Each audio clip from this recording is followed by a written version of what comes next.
आप सभी का स्वागत करते हैं भोजपुरी इंटरटेनमेंट के यूट्यूब चैनल पर। आ गए एक बार फिर बहुत ही बवाल बहुत ही धमाकेदार पावर स्टार पवन सिंह के भैया आज सुबह 9:45 पर एगो बहुत बेहतरीन बहुत ही लाजवाब भक्ति गाना के भैया रिलीज कल गई है। माँ अम्मा फिल्म भक्ति के ऑफिशियल चैनल पर इस बेहतरीन और लाजवाब गाने के भैया रिलीज कल गई है। ये गाना बहुत ही बेहतरीन बहुत ही प्यारा बहुत ही मधुर बा।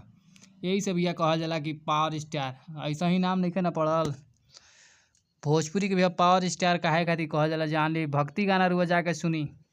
माँ अम्मा फिल्म्स भक्ति के ऑफिशियल चैनल पर इस बेहतरीन और लाजवाब भक्ति गाना के भैया रिलीज कइल गइल बा। जवना के सुनला के बाद कि आपके लागी कि हाँ भक्ति गाना कैसन होकेला।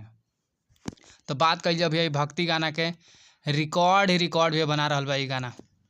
ई गाना जब से रिलीज भइल तब से भैया रिकॉर्ड के झड़ी लगा दिला बा। बात कइल जाए गाना के महज रिलीज कइला के महज 40 मिनट भइल रहल भैया। तो उनमें ये गाना के 21,000 लाइक और 48,000 से भी ज़्यादा भैया ये गाना पर व्यूज़ मिल चुकल बा। वही गाने पर भैया कमेंट के बात कही जाए तो कमेंट 6,000 से भी ज़्यादा कमेंट बा जैसन कि आप सब लोग देख पाओ तनी।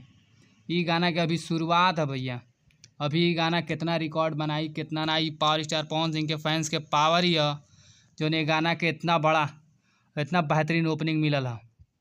तो पावर स्टार पवन सिंह के फैंस ऐसे ही भैया ये गाना के प्यार दुलार देते रह जा। कैसे गाना बहुत ही बेहतरीन बहुत ही लाजवाब बनावल गइल बा। तो ऐसे ही मैं भोजपुरी से जुड़ल हुए ताज़ा तरीन खबर के पावे खातिर भोजपुरी इंटरटेनमेंट चैनल के सब्सक्राइब कइल बिल्कुल ना भूलिए। बेल आइकन के जरूर दबाएं ताकि भाई हमारे चैनल पर जौन भी वीडियो अपलोड होकर नोटिफिकेशन सबसे पहले आप तक पहुँचे। तो फिर मिलब जाई बवाल और धमाकेदार अपडेट के लेकर। तब तक जय हिंद जय भोजपुरी।